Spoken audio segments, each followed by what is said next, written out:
चैतन्य स्वभावी भगवान आत्मा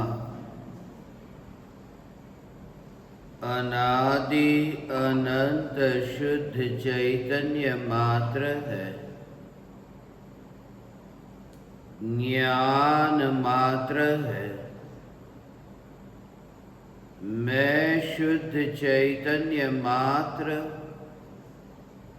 ज्ञान मात्र, भगवान आत्मा हूँ। प्रति समय यह जागृति बनी रहे। इस जागृति का नाम धर्म है। देह की प्रत्येक क्रिया के काल में और विकल्पों के बहते प्रवाह के काल में ज्ञानी को प्रति समय यह जागृति रहती है कि मैं चैतन्य तत्व इस देह की किसी भी क्रिया में और विकल्पों के बहते प्रवाह में कहीं भी मिला नहीं हूँ। ऐसा शुद्ध चैतन्य तत्व मैं हूँ। प्रति समय स्वयं की शुद्ध चैतन्य सत्ता का बोध आत्म जागृति ही धर्म है। चैतन्य तत्व की स्व संवेदन प्रत्यक्ष निर्विकल्प अनुभूति होते ही ज्ञानी स्वयं को राख की दीवार का पड़ोसी मानता है और मोक्ष मार्ग का मुसाफिर जानता है। ज्ञान दीपक प्रज्वलित होते ही ज्योति से प्रकाशित होने वाली मिट्टी को ज्योतिर्मयी नहीं देखता है। चैतन्य ज्योति की स्व संवेदन प्रत्यक्ष अनुभूति होते ही देह की मिट्टी में अपनी चैतन्य ज्योति का मिश्रण नहीं दिखाई देता। ज्योति से यह मिट्टी प्रकाशित तो होती हुई दिखाई तो देते ही है, मगर जागृति है कि ज्योति ज्योति की सत्ता के बाहर कहीं पर भी नहीं है। और ये जो पदार्थों का प्रकाशित होना हो रहा है उनमें ज्योति का मिश्रण नहीं है। उन पदार्थों का अस्तित्व ज्योति के कारण नहीं है और ज्योति का अस्तित्व उन पदार्थों के कारण नहीं है जो पदार्थ ज्योति से प्रकाशित होते हैं। चैतन्य तत्व की अनुभूति होते ही ऐसा एक समय का अपूर्व अनुभव हुआ जैसे अनादिकालीन अज्ञान का अंधकार ही दूर हो गया। और ये अनादिकालीन अज्ञान का अंधकार और कुछ भी नहीं, सिर्फ इस भ्रम से मुक्ति हुई कि मैं इस देह में फैला हुआ हूं, मैं इस देह में वास करता हूं। एक समय में अपूर्व अद्भुत चमत्कार घटित होता है। अनंत अनंत भवों के आदि और अंत हुए, मगर जो घटित नहीं हुआ था वह एक समय में घटित होता है। जैसे 3 लोक का वैभव पा लिया हो, जैसे अब पाने को कुछ भी बाकी न बचा हो, क्योंकि पाने की जो चाहना थी, लालसा थी, लोभ था, वह लोभ ही मर गया। एक समय के पर्याय में परिपूर्णता की अनुभूति हुई। अब अधूरापन नहीं लगता। अब वह देह को लेकर के नहीं चलता, वास्तव में तो अनुभूति होते ही वह उस दशा में पहुंचता है जहां चलना ही नहीं होता। इसलिए आकाश के एक प्रदेशों से दूसरे प्रदेशों की यात्रा को तुम चलना मत समझना। ये हाथ एक जगह से दूसरी जगह जाता है, उसे तुम चलना मत समझना। चैतन्य तत्व का स्वरूप ऐसा है, इसलिए तो तीन लोक के किसी भी प्रदेश पर जो आत्मा की गति होती है, गति में भी स्वयं का विस्तार नहीं दिखता और परिणति में होने वाली प्रगति में भी स्वयं का विस्तार नहीं दिखता, क्योंकि एक समय के लिए जो दृष्टि में आया वह ऐसा है जो परिणामों में फैलता नहीं। इसलिए ज्ञानियों को उपध्यान कराने का विकल्प नहीं आता। मैं दूसरे को उपध्यान कराऊं, यह विकल्प तो जहर है। इसलिए क्योंकि मैं दूसरे को उपध्यान कराऊं, दूसरे का उपयोग दूसरे में ढल जाए, दूसरे का ध्यान दूसरे के आत्मा में लीन हो जाए, लाओ मैं ये कुछ करूं, मगर दूसरे का ध्यान मैं दूसरे में ढालने जाता हूं, मैं अपना ही ध्यान अपने में क्यों नहीं ढाल देता। सद्गुरु ये कहते हैं कि तुम में वह शक्ति ही नहीं कि दूसरे का ध्यान तुम दूसरे में ढाल सको। तुम तो अपने ध्यान को भी अपने में नहीं ढाल सकते और दूसरे में भटक रहा है। तुम स्वयं के उपयोग को ही स्वयं में स्थिर नहीं कर सकते, तो दूसरों के उपयोग को दूसरों में कैसे स्थिर करोगे। निर्विकल्प अनुभूति से यह पहचान हुई कि उपयोग का अकर्ता त्रिकाल ज्ञायक देव है, यह ज्ञायक देव मैं हूं। इतनी अलिप्तता कि दल अवस्था में नहीं, जैसे दर्पण का दल है। इसलिए ज्ञानी दूसरे को ध्यान नहीं कराते। ध्यान सिखाने की बात ही नहीं है।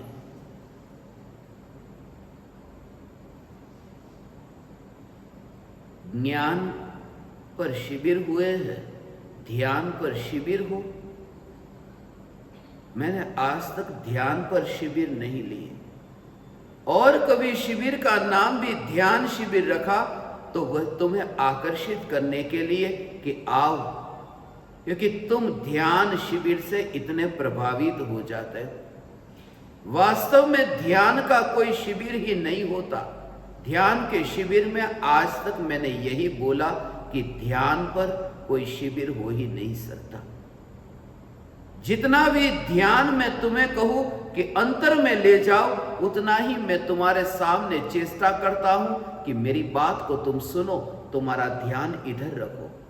जब मैं तुमसे कहता हूं कि तुम्हारा ध्यान अंतर में जाए, उस समय मेरी ये भावना है कि तुम मेरी बातों को सुनो। ये माया हो गई। इसलिए मैं ये चेष्टा नहीं कर सकता कि तुम्हारा ध्यान मैं तुम्हारे भीतर में ले जाऊं। मैं अपना ध्यान ही अपने भीतर नहीं ले जाता। इसलिए तो आचार्य कुंद देव जब शास्त्र की रचना करते हैं, शास्त्र की रचना करते समय उनका उपयोग अंतर्मुख न हुआ। अनहद निष्कारण करुणा से शास्त्र की रचना करने का विकल्प आया। वह विकल्प भी उन्हें राजमहल के बाहर बहती हुई एक गटर की नाली की तरह, बदबू वाली नाली की तरह दिखाई देता है। हे जगत के भव्यजनों, तुम अपने स्वरूप में लीन हो जाओ। यह तुम्हें तब समझ में आएगा जब स्वयं की परिपूर्णता का तुम्हें अनुभव होगा, क्योंकि भीतर में परिपूर्णता का अनुभव होते ही अब बाहर में ये सब नाली, ये गटर, ये मैल, ये जहर, ये आग, ये सब राग के विकल्प, जिनमें तुम्हारी रुचि ही नहीं रहती। इसलिए ज्ञानी आनंदित होकर के सत्संग नहीं करा सकते। ज्ञानी की अंतर की विरह की वेदना तुम जानते नहीं, क्योंकि तुम्हें आज तक वह मिलन नहीं हुआ, नहीं मिला, नहीं देखा, उसका विरह कुछ भी नहीं। यहां तो देख करके, जिसके अंतर में लीन होकर के अब उससे विरह हो गया। प्रिय जन के जाने का दुख इतना नहीं होता जितना प्रिय जन के वापिस नहीं लौटने का दुख होता है, क्योंकि जाने में एक आशा है कि कभी लौटेगा। अब आना ही नहीं हो तो फिर किसके सहारे जी।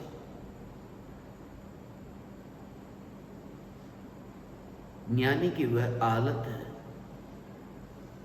जब अनुभूति हुई, अनुभूति के बाद में अब जो बोलना होता है उसमें भीतर में जो दर्द है, जो पीड़ा है, वो पीड़ा वे जानते हैं।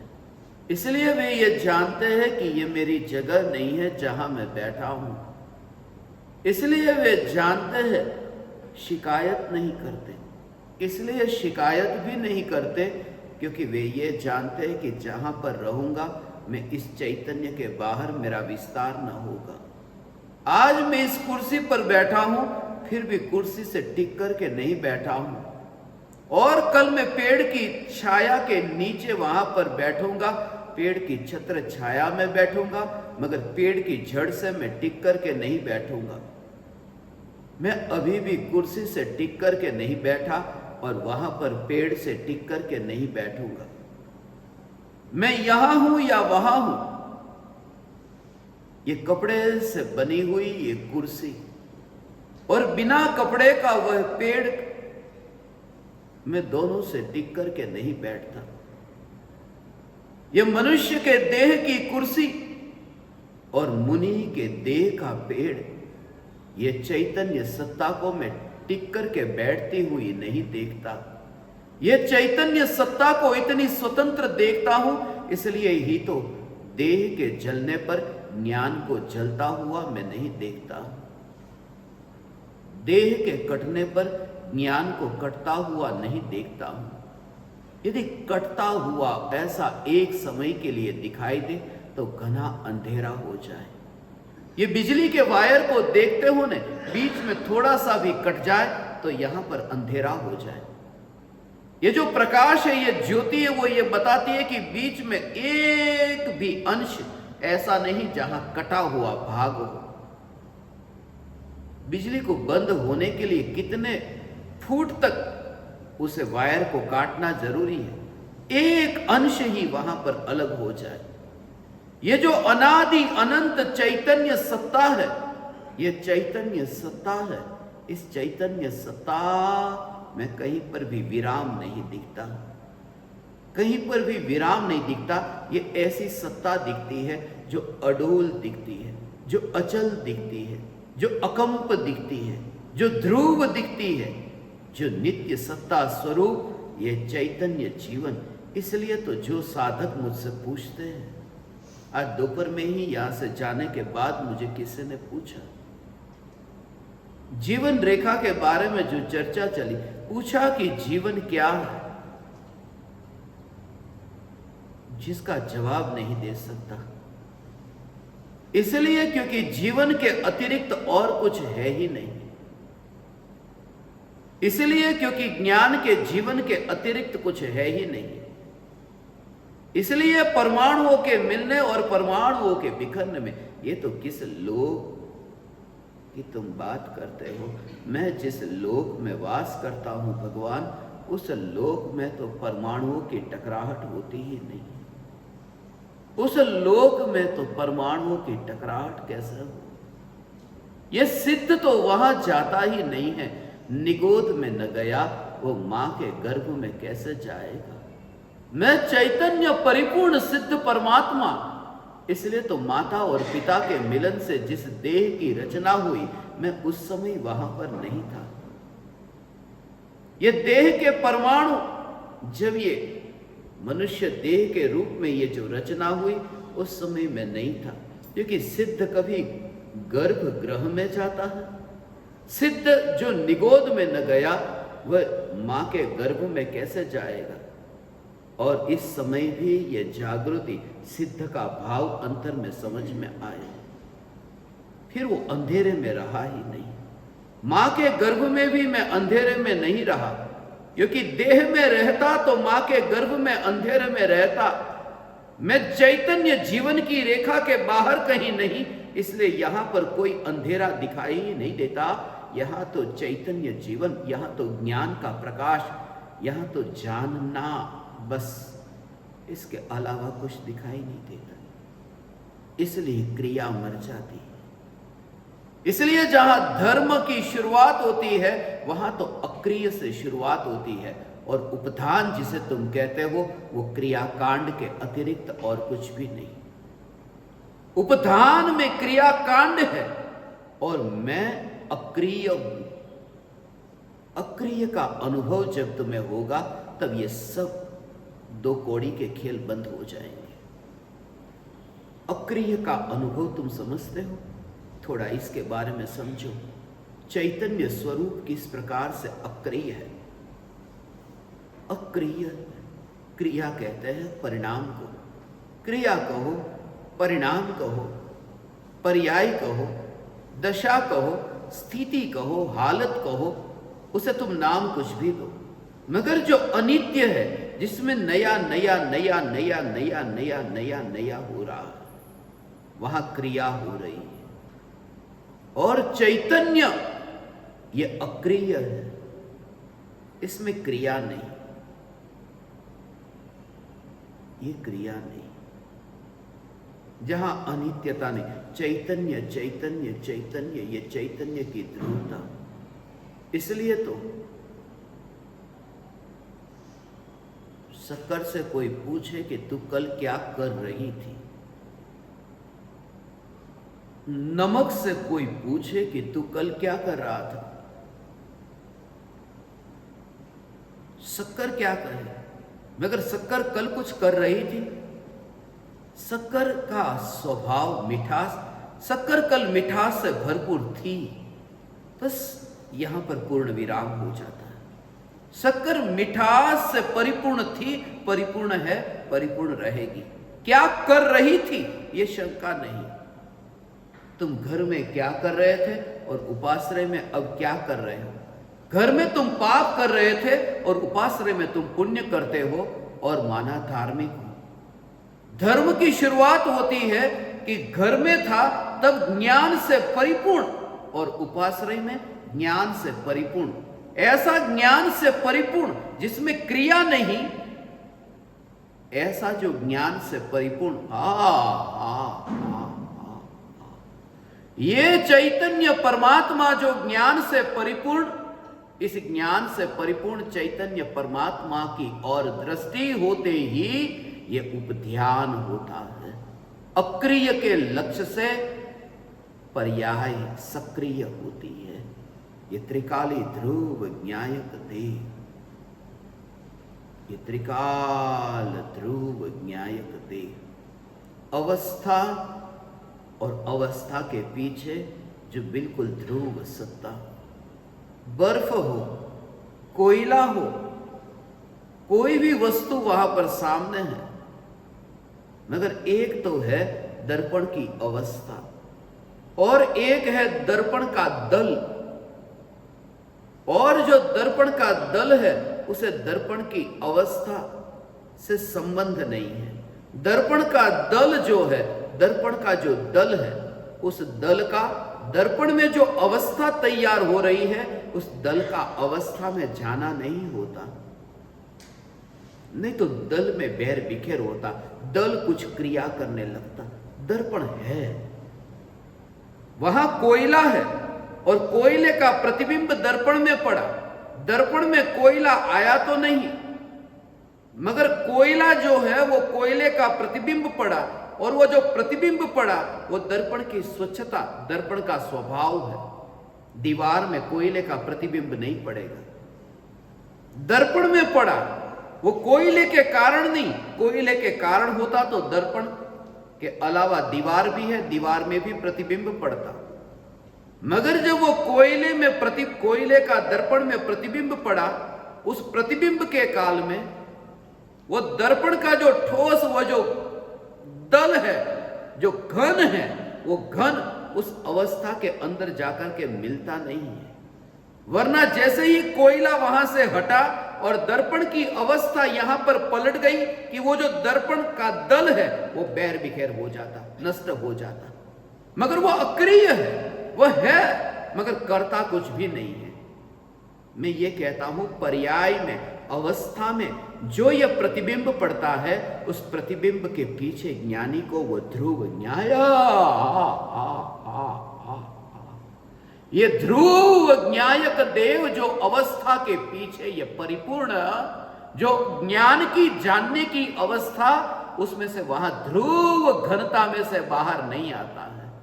वह अक्रिय है, वो सक्रिय नहीं होता, अक्रिय से सक्रिय नहीं होता। जब ज्ञान की जानने वाली अवस्था भगवान आत्मा, ऐसी उसकी एक एक समय की अवस्था हो। दीवार का तो स्वभाव ही नहीं, दीवार का तो स्वभाव ही नहीं हो, उसका तो स्वभाव ही नहीं। ईंट पत्थर उसकी तो बात ही दूर है। भगवान आत्मा, ये दीवार का तो कोई रंग करने, दीवार पे रंग कर दो, सफेद रंग करो, पीला रंग करो, काला रंग करो, दर्पण का जो स्वभाव है वो दीवार में जाएगा नहीं। ये भेद हो, ये चैतन्य परमात्मा, ये चैतन्य दर्पण और ये मनुष्य का देह ऐसा दिखाई देता है। ये आंख के परमाणु, ये हाथ के परमाणु, ये कान के परमाणु, ये इंद्रियों के परमाणु, ये इंद्रियों के परमाणु, ये राग की दीवार हो। दर्पण और दीवार ये दोनों, जैसे दर्पण को दीवार के ऊपर लटकाया गया है, मगर दीवार में प्रतिबिंब नहीं, दर्पण में प्रतिबिंब है। ये राख की दीवार के ऊपर ये ज्ञान का दर्पण लटक रहा है, मगर वो दर्पण तो दीवार के सहारे टिका है।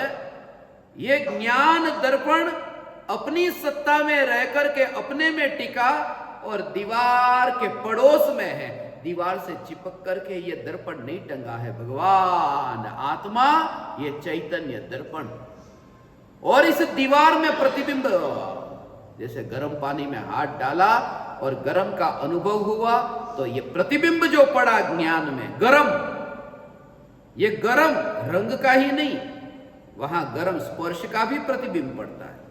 मीठे रस का, वो मीठे पने का ज्ञान में प्रतिबिंब पड़ता है।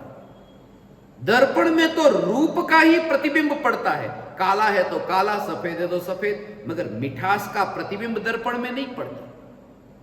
रूपी दर्पण में रूपी का ही प्रतिबिंब पड़ता है, रूप का ही प्रतिबिंब पड़ता है।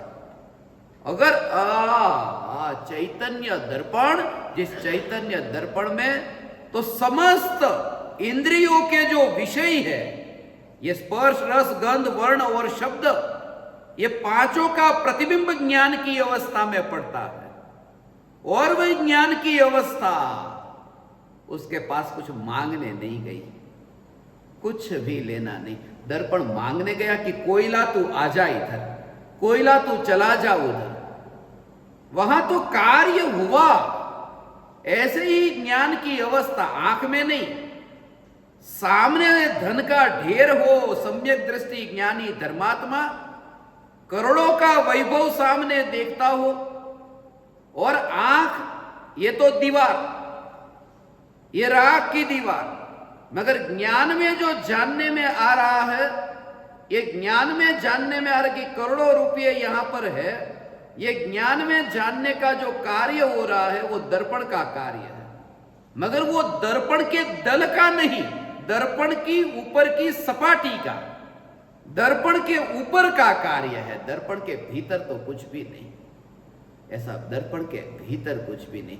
वो दर्पण के भीतर अर्थात वो स्वच्छ स्वच्छ स्वच्छ स्वभाव, वो अस्पर्शी है, वो क्रिया नहीं करता। दर्पण की स्वच्छता क्रिया नहीं करती, स्वच्छता है,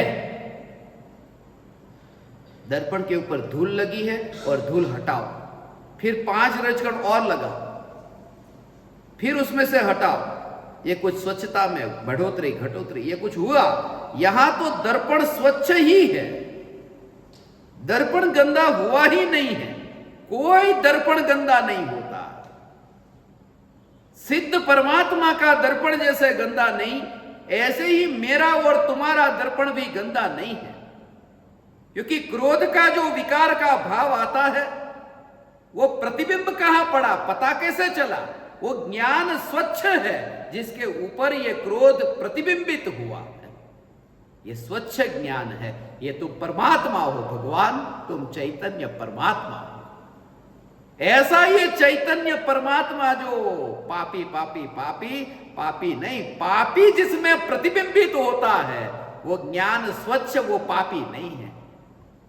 कोयला गर्म है, मगर गर्म कोयला जिस दर्पण में प्रतिबिंबित होता है, वो दर्पण जो है वो दर्पण कोयला नहीं है।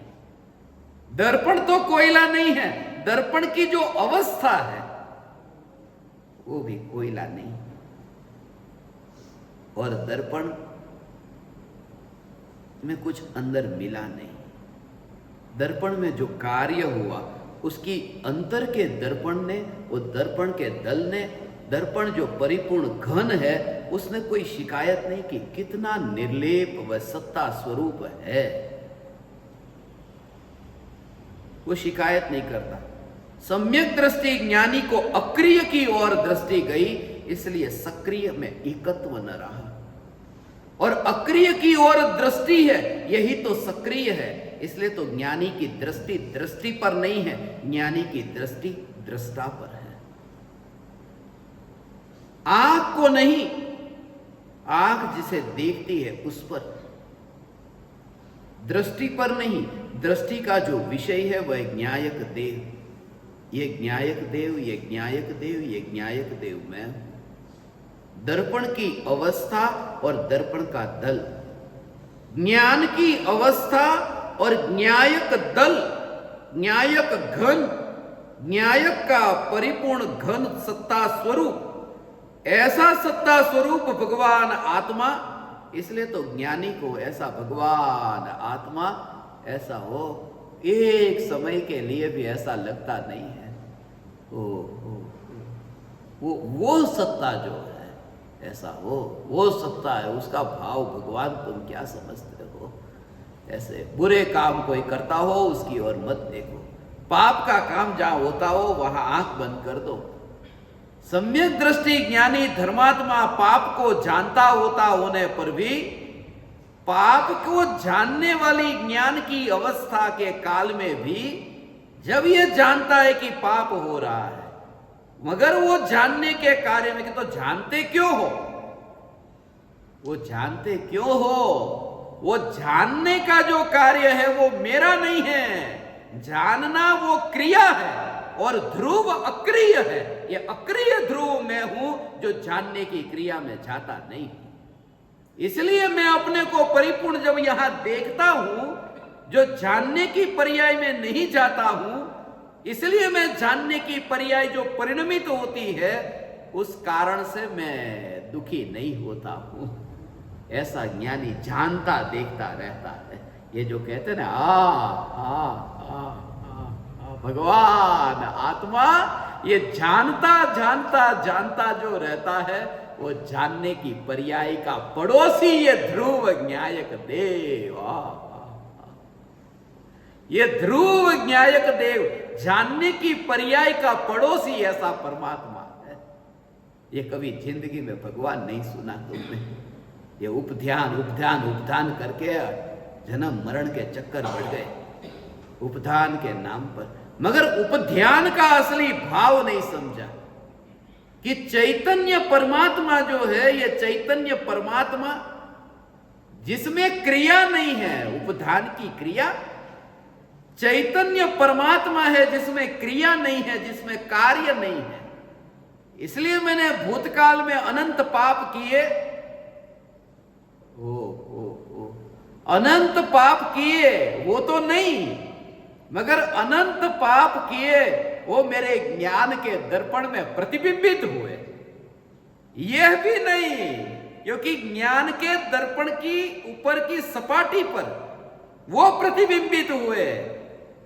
चैतन्य न्यायक का जो गोला है उस गोले में प्रतिबिंबित नहीं हुए। ऐसा चैतन्य घनपिंड में अक्रिय हूं। ये उपधान की क्रिया तुमको सिखाई, मैं तुम्हें अक्रिय न्यायक देव सिखाता हूं।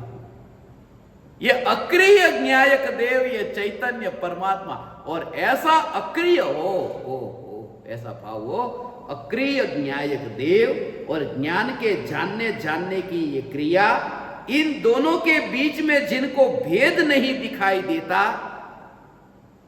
वो निगोद की तैयारी करता है।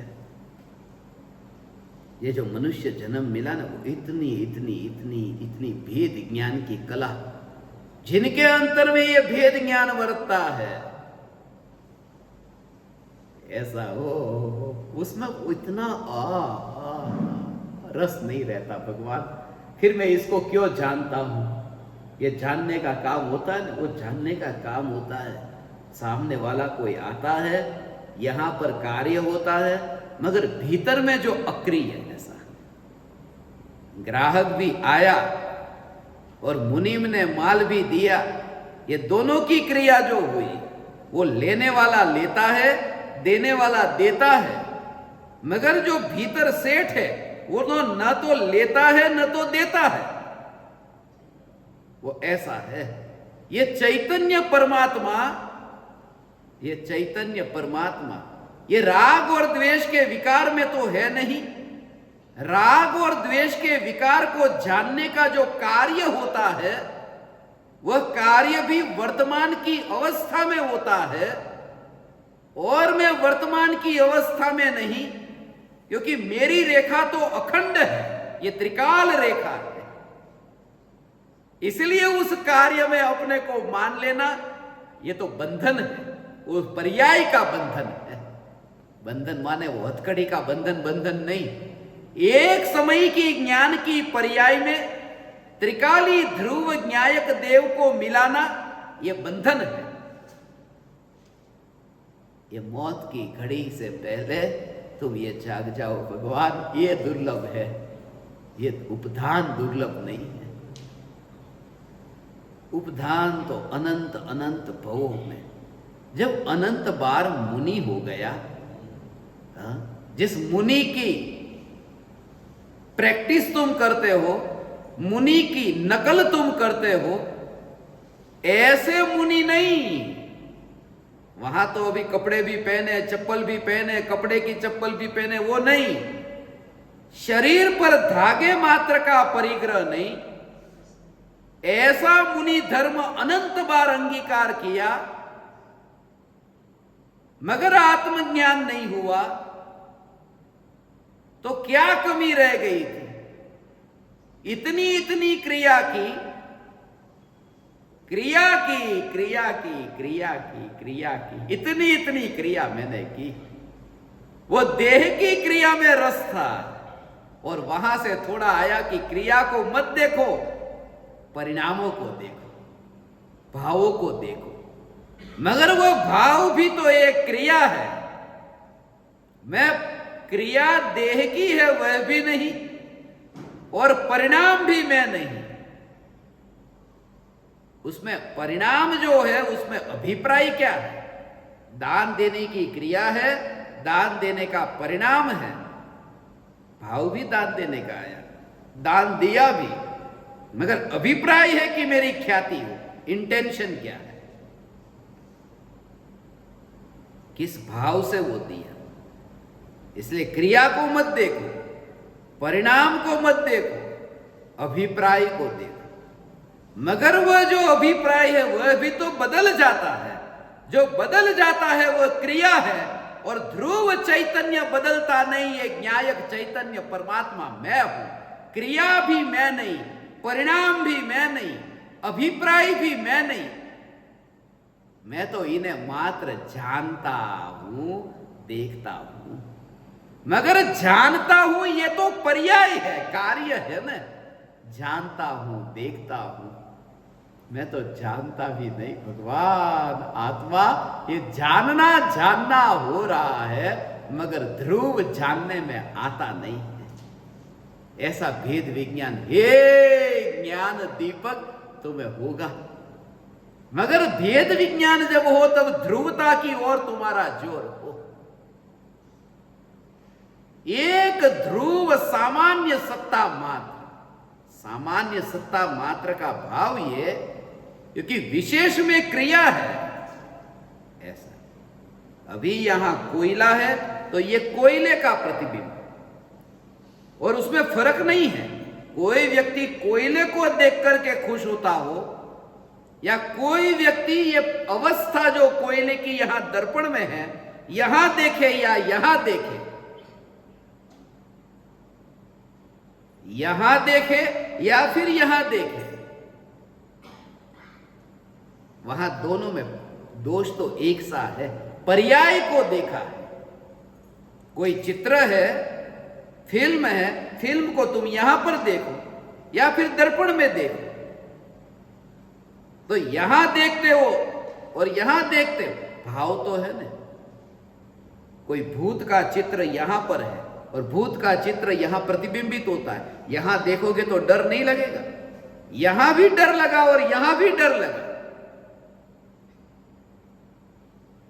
राग के विकल्प की ओर देखे तो भी धर्म नहीं, राग के विकल्प को जानने वाली ज्ञान की अवस्था, वो ज्ञान दर्पण की अवस्था को देखे तो भी धर्म नहीं, मगर ज्ञान दर्पण की जो एक समय की अवस्था जहां नया नया कार्य होता है, उस कार्य में ध्रुव सत्ता जो त्रिकाल, उस कार्य में डूबती नहीं, उस कार्य में संबंध जोड़ती नहीं, बंधती नहीं।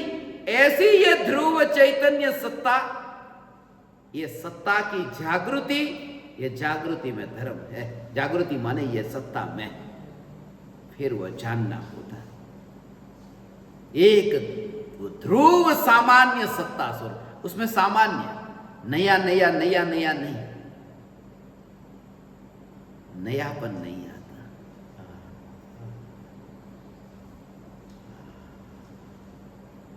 ऐसा है भगवान। आत्मा ये तो अभी तुमने समझा नहीं।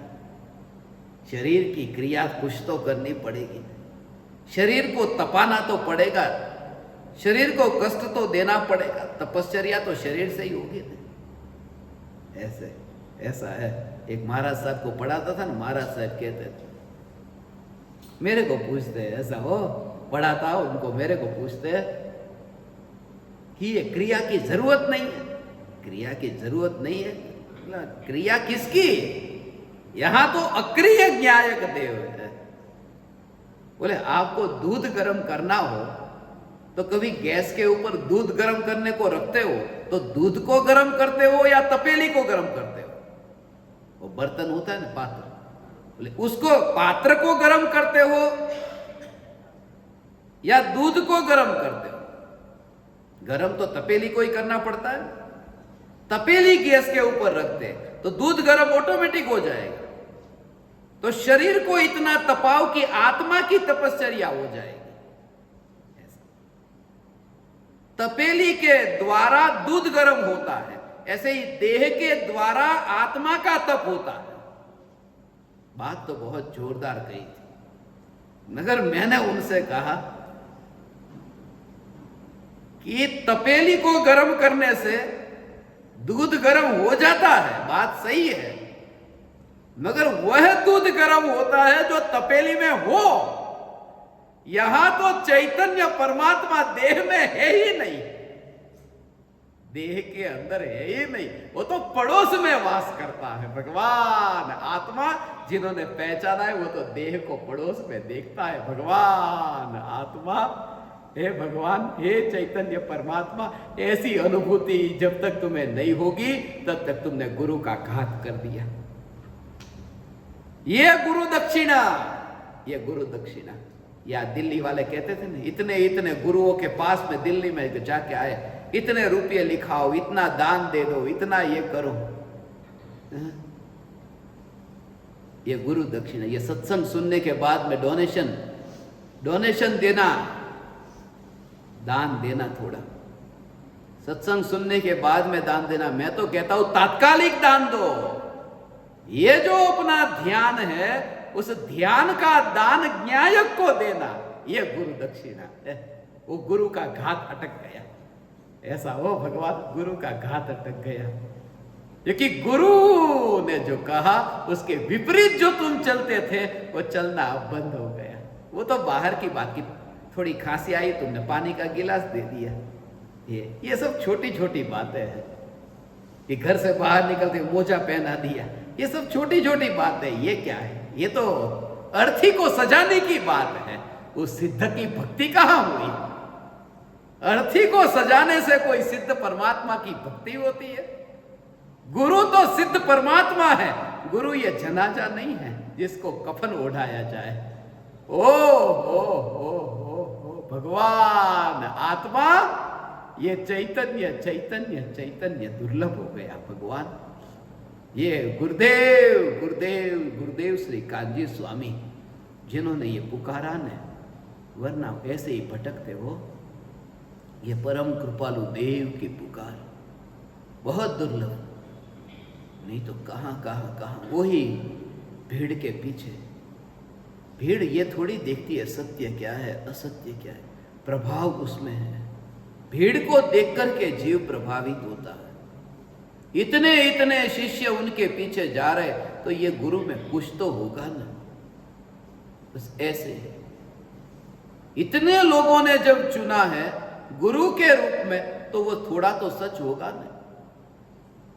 अब पूरे यूक्रेन के लोगों ने जेलेंस्की को चुना है, तो वो थोड़ा तो अच्छा आदमी होगा ना, समझदार तो होगा ना।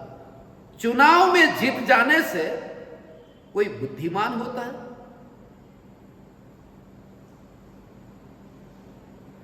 ऐसा ही हुआ है आज तक। ये जेलेंस्की का चुनाव हुआ और वो जीत गए। जेलेंस्की जीत गए, मगर अक्कल थोड़ी भी नहीं। नष्ट हो जाए मनुष्य जीवन, मगर देह की क्रिया में धर्म मानेंगे बस। वहां तो मकान गिर जाते हैं, यहां तो दीवार राख की गिर जाती है, मगर अक्कल नहीं आती है। ये चैतन्य चैतन्य चैतन्य परमात्मा एक ही पुकार है। इसलिए हो भगवान, जीवन के अंतिम पल तक अंतिम शब्द यही चैतन्य चैतन्य चैतन्य होगा। आखिरी बोलूंगा तब चैतन्य चैतन्य चैतन्य। इस जीवन का अंतिम शब्द चैतन्य होगा। ओ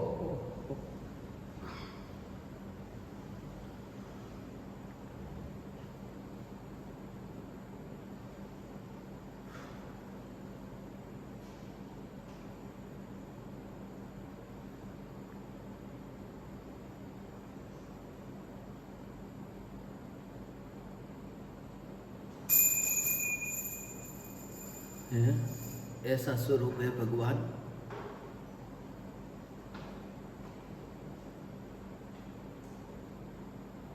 अक्रिय न्यायक देव में तुम गुरु का घात मत करना, गुरुदेव का घात मत करना,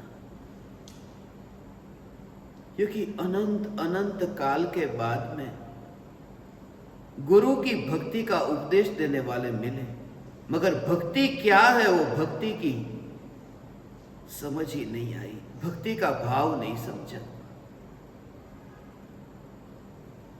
दूसरे के चरण छूने जाओ और भक्ति हो गई, दूसरे के चरण की स्पर्शना से भक्ति हो गई।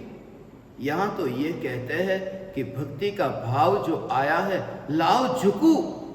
उस भाव को जो छूने नहीं गया वही मेरी दृष्टि में रहता है। ये गुरु की भक्ति है, यही मेरी दृष्टि में रहता है। ये गुरु की भक्ति है, ये गुरु के साथ में रहने की तैयारी है, क्योंकि गुरु जाएंगे सिद्ध शिला पर मुक्ति पे। और मैं जब अपने चैतन्य न्यायक की ओर दृष्टि करूं, तो मैं उनके साथ सिद्ध शिला पर जाने की तैयारी करता हूं। ये भक्ति है। आज यदि तुमसे नहीं हो सकता है तो जल्दी भी मत करना, यहां कोई जल्दी नहीं। ये जल्दी इसलिए नहीं कि जैसे तुम उपदान करने जाओ, तुम्हें कहे नहीं करो, तुम ये करो।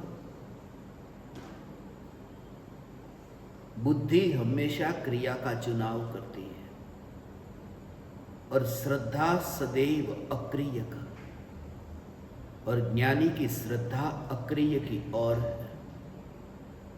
करना अच्छा लगता है इसलिए क्योंकि कर्तृत्व बुद्धि अनादि काल की थी। जैसा तुम्हें चाहिए था ऐसा ही तुम्हें मिल गया, जो चाहिए था वो मिल गया।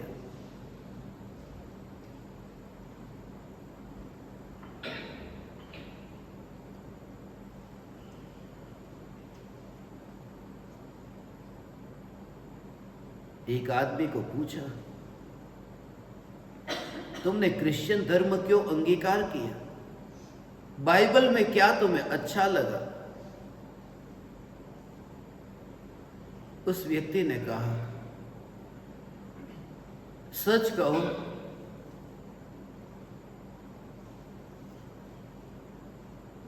तो सच में ये कहता हूं कि मुझे शराब पीना अच्छा लगता है और वहां वाइन पीने की छूट है। जैसा मुझे अच्छा लगता था ऐसा ही धर्म मैंने चुना।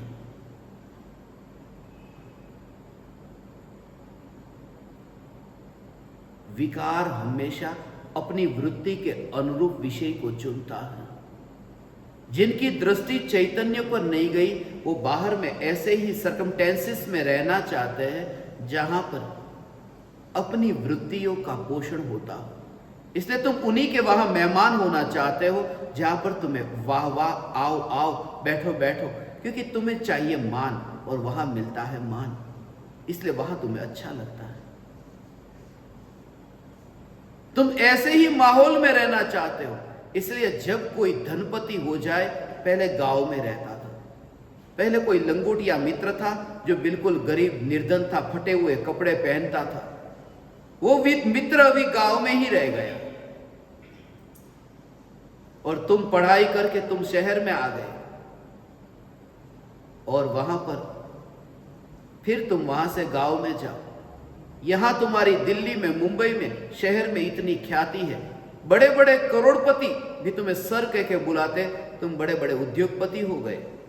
अब जब तुम गांव में जाते हो और गांव का कोई तुम्हारा पुराना मित्र वो तुमसे दोस्ती करना चाहे तो दोस्ती पसंद नहीं करोगे, इसलिए क्योंकि उससे तुम रिश्ता न रखना चाहोगे। वो कहेगा मोबाइल नंबर दो, तो भी तुम अवॉइड करोगे। उसका कारण यह है क्योंकि उसकी संगति से दूर रहना चाहते, वो तुम्हें याद दिलाता है, वो तुम्हारे लिए एक खतरा बनता है कि तुम भी कभी मेरे जैसे ही थे। इसलिए तो ऊंची पोस्ट पर पहुंचने के बाद में पुराने लोगों से हमारे संबंध टूट जाते, तोड़ना चाहते, क्योंकि वो हमें याद दिलाता है और वो याद में भी हम जाना नहीं चाहते। हम ऐसे ही माहौल में रहना चाहते हैं जहां पर हमारी वृत्ति, हमारा अहंकार पुष्ट होता हो। ये अपने भीतर में निरीक्षण करना, ऐसे लोगों के साथ में ही हमने रहना चाहा। जैसी चाह थी ऐसा ही वहां मिल गया तो धर्म करने में मजा आया। और चाहना थी कुछ करने की और उपधान में करने की बात आई। उपधान में करने की बात आई। खड़े हो जाओ, बैठ जाओ, सामायिक करो, प्रतिक्रमण करो, सब करो करो करो की भाषा और करो का ही भाव, करो का ही अभिप्राय, इसलिए अच्छा लगा। कुछ किए बिना चैन नहीं पड़ता। इसलिए तो जब कुछ काम नहीं होता हम कंप्यूटर खोल करके गेम खेलने बैठ जाते हैं। पता है कि यहां पर कोई दूसरा नहीं है, कंप्यूटर को क्या लेना देना है। जीत गए,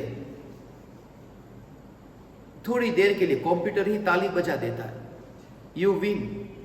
मगर वो जीत में भी थोड़ी देर के लिए मजा आता है, मजा उसका नहीं है।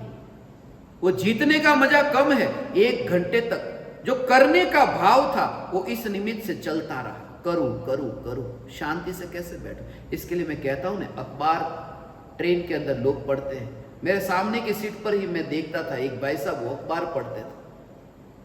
अखबार पढ़ा, पहले से लेकर के पहला पन्ना, आखिरी पन्ना, ये सब पूरा पढ़ा और वहीं पे रख दिया। आधे घंटे तक पढ़ते रहे, फिर रख दिया।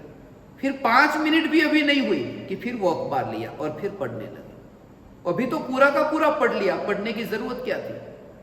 मगर मन ऐसा है जो शांति से बैठ नहीं सकता। लाओ कुछ करो, वो करना, वो भीतर में वो वृत्ति इतनी गाढ़ है, लाओ कुछ करो।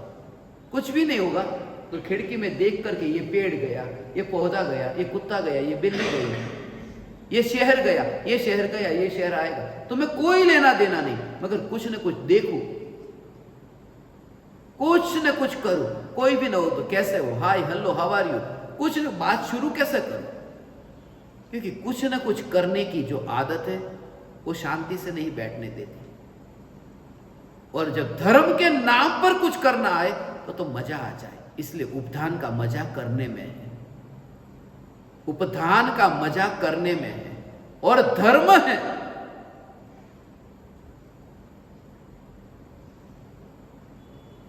वो तो ध्यान का नाम है, उपध्यान का नाम है, उपधान का नहीं। उपध्यान, कोई भी गुरु तुम्हारे कर्तृत्व भाव को पुष्ट नहीं करेगा। वो ये नहीं कहेगा तुम ये करो, वो ये कहेगा जो तुम्हें करने का भाव आएगा उस भाव से न्यारा में चैतन्य हूं, ये जागृति धर्म है। जागृति रखो, इतना भी वो नहीं कहता, ये जागृति धर्म है। वो सिर्फ सत्य बताकर निकल जाता है। मैं मुसाफिर हूं 2 दिन के लिए दिल्ली का, ये उद्घोष करने के लिए आया हूं।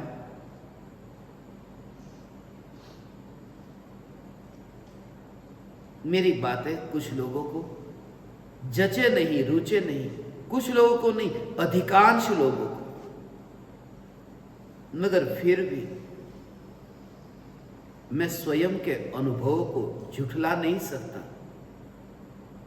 मैं ज्ञानियों की वाणी को अंतर में धारण करके प्रत्यक्ष जो देखा उसकी निरूपणा में तुम्हें खुश करने के लिए, वो भी चंद लम्हों के लिए, तुम्हें खुश करने के लिए यह नहीं कर सकता। मेरा कार्य तुम्हें खुश करने का नहीं। मैं दूसरों को खुश भी नहीं करता और मैं दूसरों से खुश भी नहीं रहता, क्योंकि दूसरों को खुश करने में कर्तृत्व बुद्धि और दूसरे से खुश रहने में भोक्तृत्व बुद्धि पुष्ट होती है। इसलिए ना मैं दूसरों को खुश करता हूं, ना दूसरों से खुशी रहना चाहता हूं। इसलिए तो जो है सो तुमसे कहता हूं। आज सुबह ही कोई कह रहा था, आप देरासर में आकर के, ये देरासर में जहां उपध्यान के तप हुए हैं, वहां ये कहते हो कि उपधान, ये क्रिया से कोई मोक्ष होता ही नहीं है, ये क्रिया की रुचि से तो निगोद है। ये उपाश्रय में, ये देरासर में आकर के, दिल्ली के देरासर में, मुझे तो जगह चाहिए। हाँ, कुछ लेना हो तो मैं खुश करना पड़ेगा, तुमसे कुछ लेना नहीं। ये झोला खाली किया, अभी ये लैपटॉप को अंदर डाला, भरा और कहीं और बैठ गया। मगर सत्य यही है, चैतन्य चैतन्य चैतन्य की आराधना के बिना धर्म है ही नहीं। एक के बिना कितनी भी बिंदी लगाई, मगर एक का ही विचार नहीं किया। मैंने व्रत किया, तप किया, उपवास किया, ये सब बिंदियां हैं, मगर एक आगे है या नहीं? लोभ एक का विचार नहीं करता। मैंने एक कहानी सुनी थी, एक गांव में ही एक बूढ़ा आदमी मरने की तैयारी में था। अब बेटे इतने लोभी थे, अपने बाप की तरह ही।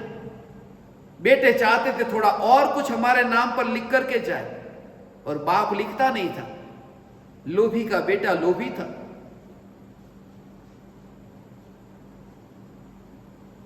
बाप ने लिखा 1 लाख रुपए। बेटा कहता है, पिताजी अब छोटा सा गांव है, पेड़ के नीचे छाया में खटिया डाल करके बाप लेटा है, अंतिम घड़ी है, आपकी क्या इच्छा है? ये तो पूछते नहीं, बेटे पूछते हमारी क्या इच्छा है। एक जीरो लगा दो ना, एक बिंदी 10 लाख कर दो, 10 लाख कर दिया।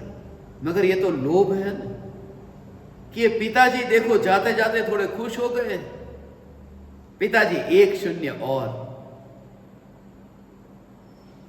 पिताजी ने कहा आखिरी बार अब मत बोलना, जितना था सब तो दे दिया, इतना दिया, जीवन भर तुम्हारे लिए कितना कितना किया, लो 1 शून्य कर दिया।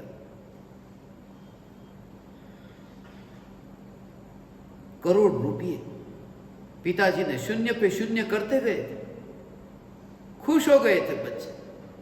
मगर उसी समय उस पेड़ के ऊपर एक पक्षी था, पक्षी ने अपना मल, अपनी वीट छोड़ी कि 1 के अंक के ऊपर ही, और उसी समय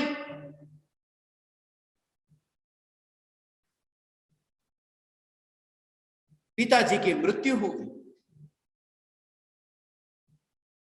1 करोड़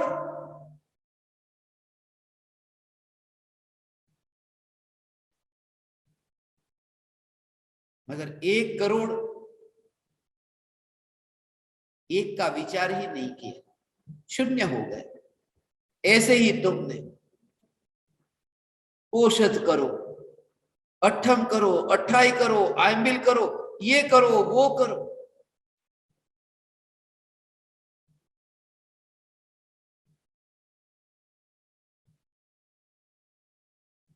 मगर विचार ही नहीं किया कि एक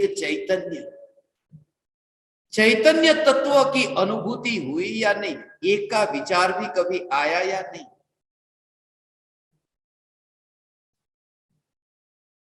यहां दिल्ली में 2 दिनों के लिए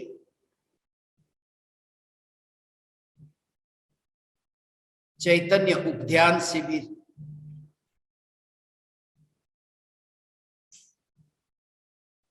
आज शनिवार की रात को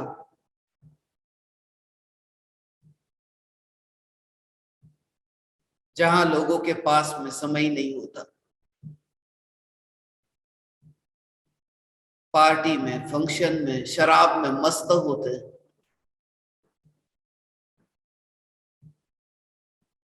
ऐसे शनिवार की रात भी आप परमात्माओं के निमित्त से मुझे चैतन्य का जाम पीने का अवसर मिला। मैं धन्य भागी, और ऐसा मौका मैं कभी न गवाऊंगा। इसलिए कल सुबह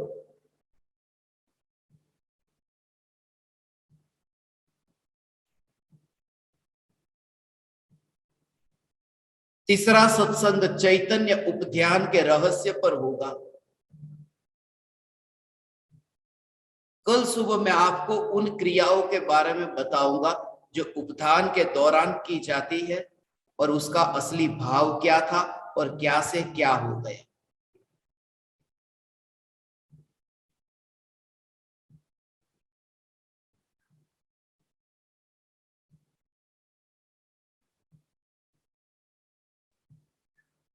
मूल शब्द आगम में क्या क्या लिखे थे, और आज उन मूल शब्दों का अर्थ क्या हो गया।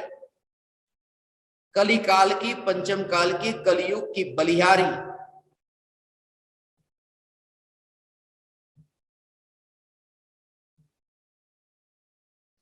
उसका थोड़ा विस्फोट मैं कल सुबह करूंगा।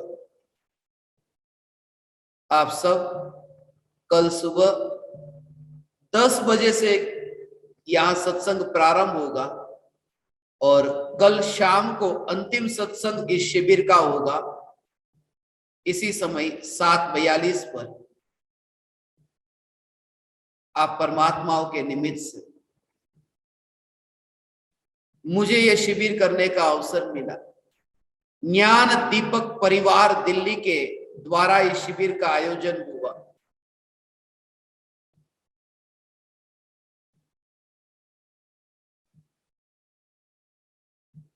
मगर दिल्ली के ज्ञान दीपक में से नाम दिल्ली के ज्ञान दीपकों का है, असली मेहनत तो जो ज्ञान दीपक नहीं है उन्होंने की। ये सत्संग का आयोजन ये भाई साहब के निमित्त से हुआ। मैं ऋणी हूं इन परमात्माओं का जिन्होंने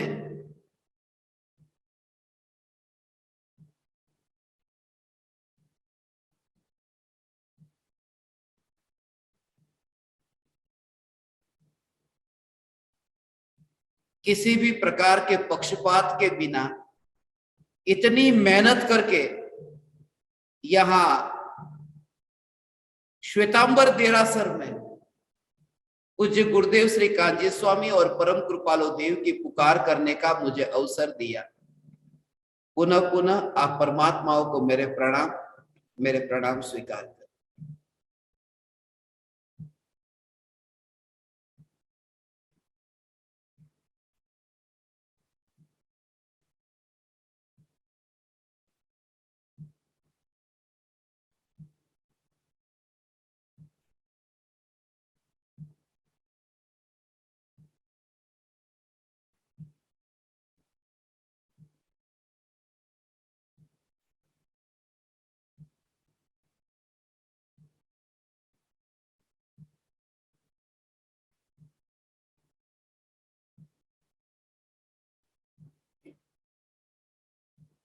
अहो अहो श्री सद्गुरु करुणा सिंधु अपार,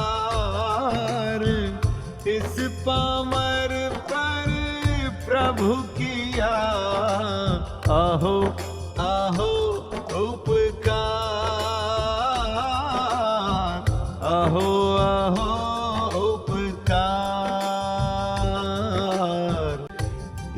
सहित जिनकी दशा वरते देहातीत, उन ज्ञानी के चरण में हो वंदन अगणित, हो वंदन अगणित।